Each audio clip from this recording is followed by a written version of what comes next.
Alright folks, welcome back once again to Let's Play Romance of the Three Kingdoms 11. I'm the Mysterious JG, and I'm taking you through this set of tutorials that are going to tell us how we can conquer China. Now, in the real world at the moment, how to conquer China, peacefully of course, is a big concern for folks here in my home country, the US of A. I can tell that really, we're worried about the Chinese, the growing impact of their economy, and their modernization and all that stuff. What we really need to do is split them into three, let them fight each other for a while. Eventually the Seamos will come in and unify things, but then they'll collapse too. But the most important thing to bear in mind throughout all of this is that, at all times, we must honor our parents and remember that a brother is like a limb, whereas a wife or a child is just like the sleeves of a garment. You lose the sleeve of a garment, you can replace it, but brothers are forever. That was one of the important messages of Three Kingdoms, that, women are basically, and children, basically garbage. It's all about big manly men with beards. Anyway, sorry, let's get back to the game. And I'm kidding when I say that, but that is one of the themes of the book. Anyway, we are now getting ready to go into battle. This has got to be more interesting than the last couple of videos, right? Traps and facilities could be a little dull again, and techniques, very important to understand how that works, but might not be the most interesting video in the world. But then we do capturing Chengdu, which is basically like you're actually fighting a little mini campaign. And then duels and debates are going to be a blast. But let's go to going to battle.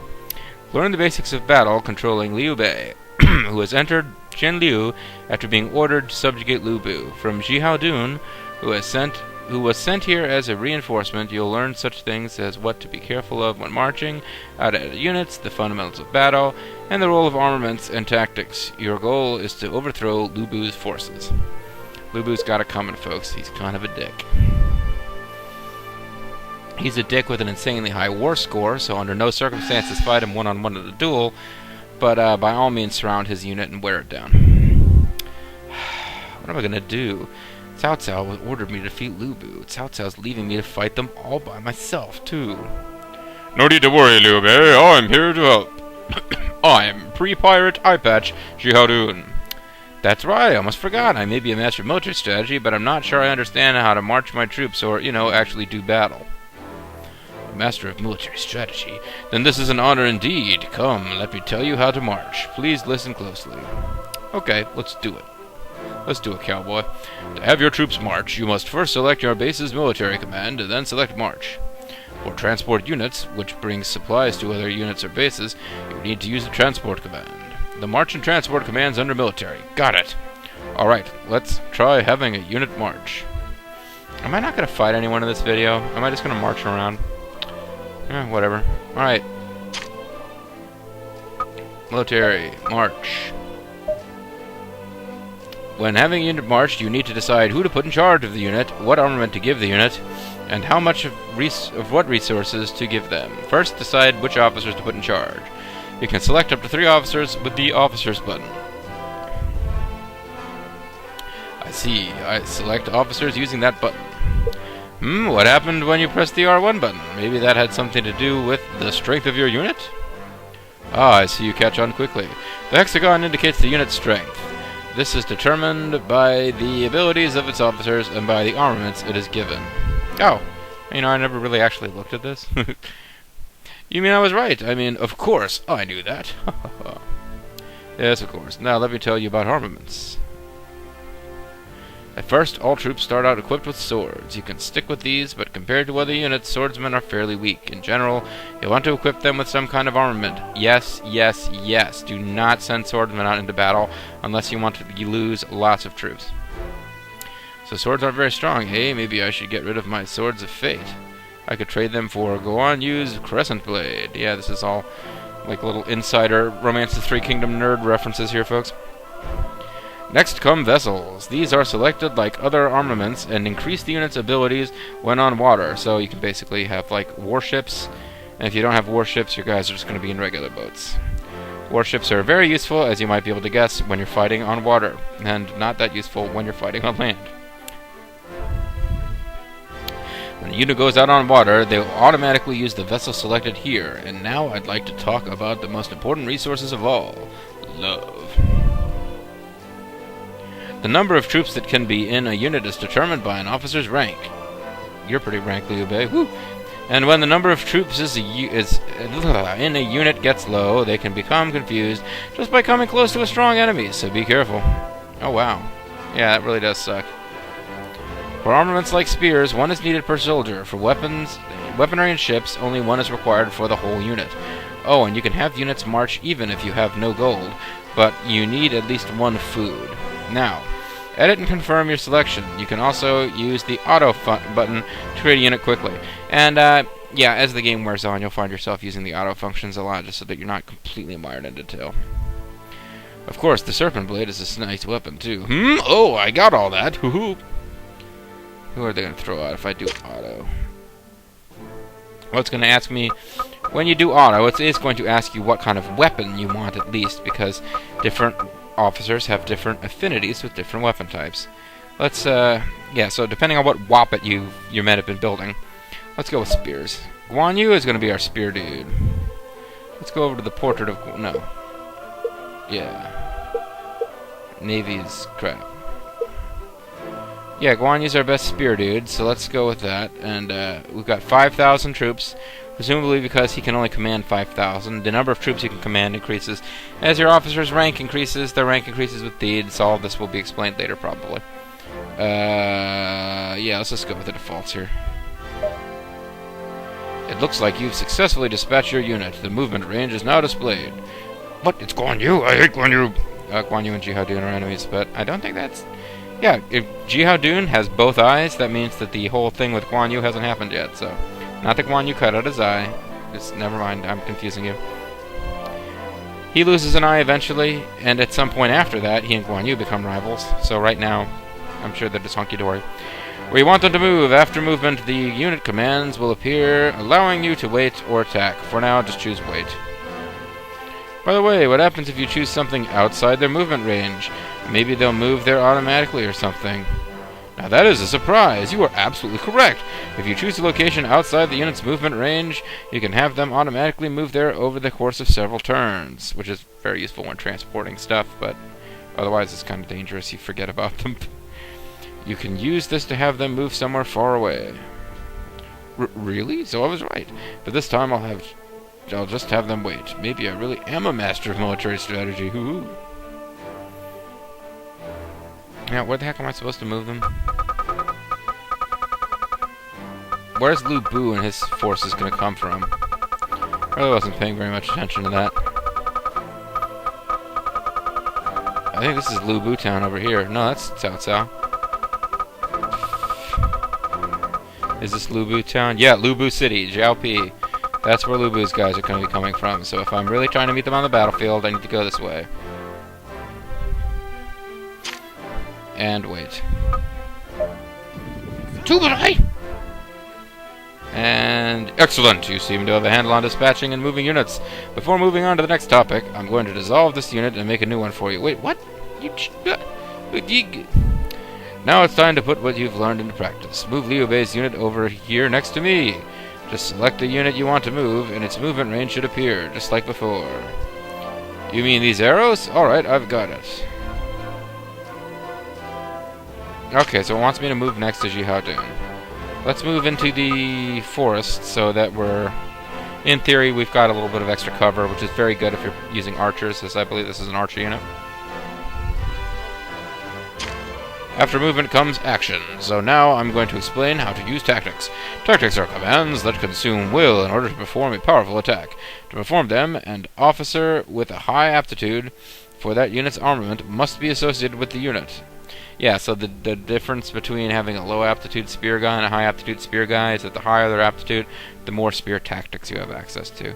So if you just want to build a larger army, equip them, and just throw them at the enemy without using a lot of tactics, a lot of the stuff about will and officer skill doesn't matter. You just have to make sure that you've got a sufficient number of troops properly equipped. But skills are fun. So I should put officers who have a high cavalry apt with cavalry units, and officers with a high spears apt with spearmen. Simple. Quite right. The higher the apt rating your officers possess in the associated armament, the more powerful the attacks they will be able to use. All tactics have a success rate which will be affected by things like the abilities of the unit or the landscape it is in. I guess I understand. Maybe. I forgot. You're a hands-on type, aren't you? The hands-on type. Very well. Select the thrust tactic and try attacking my unit. What thrust? I thought I was playing as archers. I guess not. No, we're spears. No, never mind. I wasn't paying close enough attention, I guess.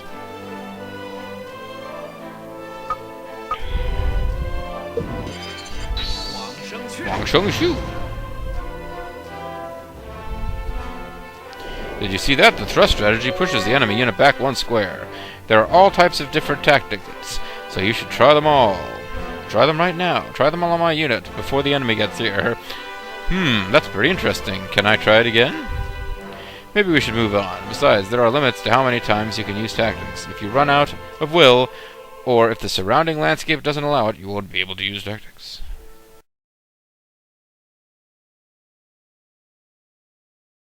Oh, I see. Yes. You can't launch fire attacks on people who are not standing in terrain that can be set on fire, for example. I will tell you what, let's try an advanced tactic. Move to the square with the arrow on it, and use the thrust tactic on us again. It should activate the fire trap that I placed there earlier. Okay, here I go. Yeah, you know, Xiahou Dun's a nice guy. He's letting you butcher many of his soldiers in order to teach you about tactics. But anyway, you may see this goofy looking thing here. This is a fire trap. I do not really use them, because I'm just not that good at using them effectively. But they are about to show us how you are supposed to use them, so let's at least see it once. And my game is kind of lagging a bit.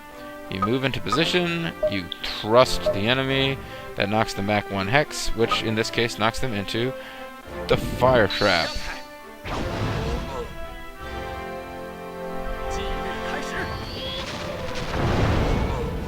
And they take heavy damage. Look at those flames! I love it! Burning the fire. Yeah, fire, yeah! In addition to pushing enemies onto a trap, you can use the incinerate tactic, or the fire tactic, to set fire to a particular square. You can also damage enemy units by pushing other units onto them. I hope you'll be able to make use of this information in battle. Aha! Zhang Liao and Gao Shun's units are attacking. Perfect timing. Why don't you use what you've learned to defeat them? No problem. I'll take care of them quicker than you can say master of military strategy, assuming you have a horrible stutter. Strong words indeed. Put Guan Yu and Zhang Fei in separate units. Zhang Fei must be given spears or pikes. If Chen Liu falls or an officer gets taken prisoner, this exercise will come to an end. By the way, Chen Liu will fall if it is attacked by the enemy and has its HP or number of troops reduced to 0. Just remember that. Yay, so we have to defeat these 2 guys without losing any units. And they've already given us our...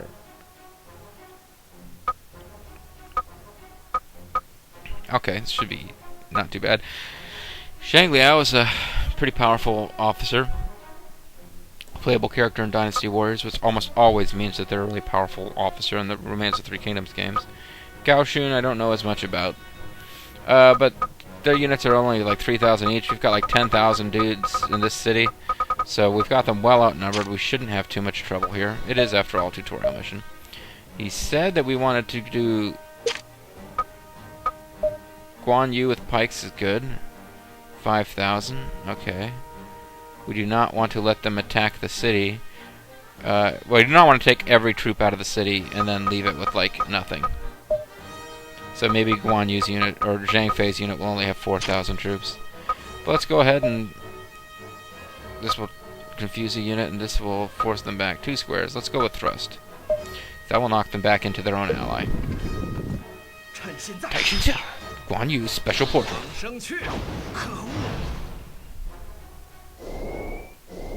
Heavy damage. Very heavy damage. Alright. Now let's have Guan Yu, or Zhang Fei rather, head on out here with some pikes. He's only got about 3,000, but that should be enough. And he's got Chen Gui backing him up with his poison tongue.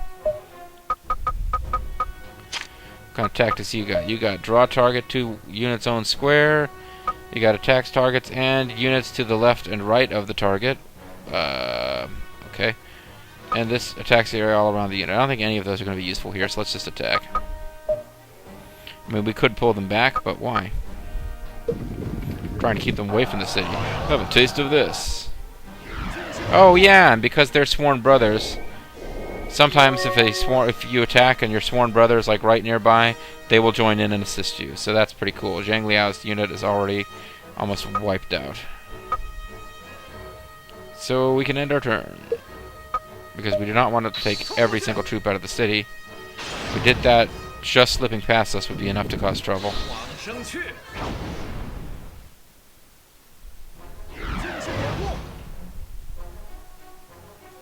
Oh, it's interesting. That time they like worked together.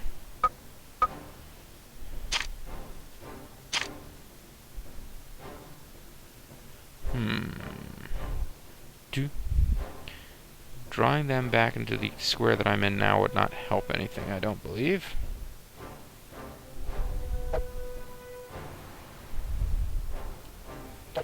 So let's see, can I get here?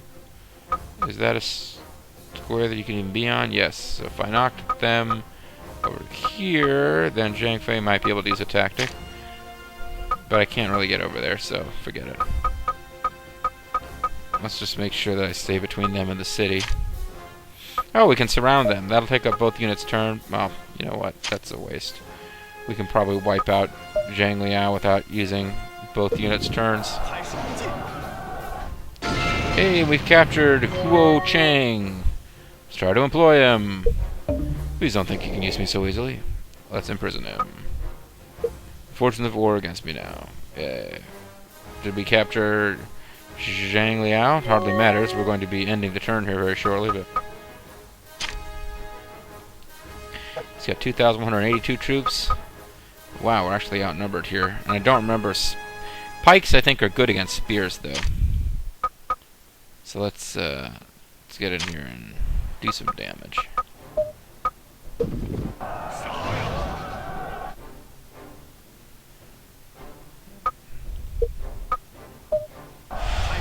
Curse you! And we're just going to keep whacking each other. And pikes are good against spears. Spears are good against cavalry. Cavalry are good against pikes. So it kind of goes around in a circle. But cavalry require horses, which require their own special building and are kind of a pain in the butt. So I tend to stick with spears and pikes.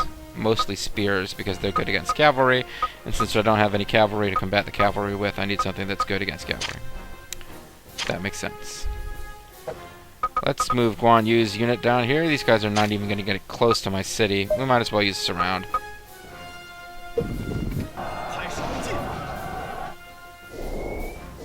But actually, now I'm thinking about it, that was just kind of a dumb move, because I had a chance of Zhang Fei coming in and attacking because it was his sworn brother.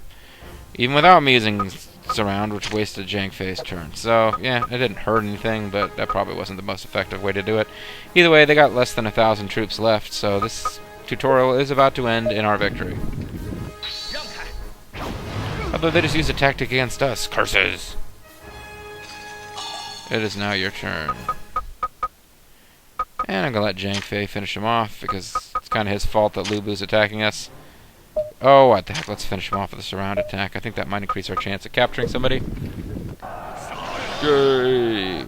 Boom! We captured Wei Zhu. Let's try to employ him.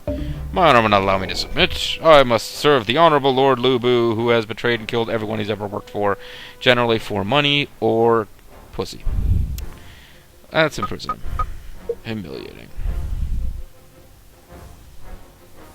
And that's it, I think. We just won, I believe. Excellent, you really are becoming a master of combat. I must tell Cao Cao, who will immediately try to have you killed. You really think so? I think you're turning Japanese. I must be returning to Cao Cao soon. I hope we will both have good luck in the battle against Liu Bei. That's very much a joke for Three Kingdoms nerds. It's in the battle against Liu Bei that that Xiahou Dun's eye gets put out by, of course, a Red Ryder BB gun. Thanks, just leave the next battle to the master here. You might want to stay in the back, out of arrow range. Whew, whew. I'm glad I got here in time. Next comes the showdown, to be continued in Traps and Facilities. Okay, so Traps and Facilities is also going to be fighting against Liu Bei. That's nice. We have some consistency.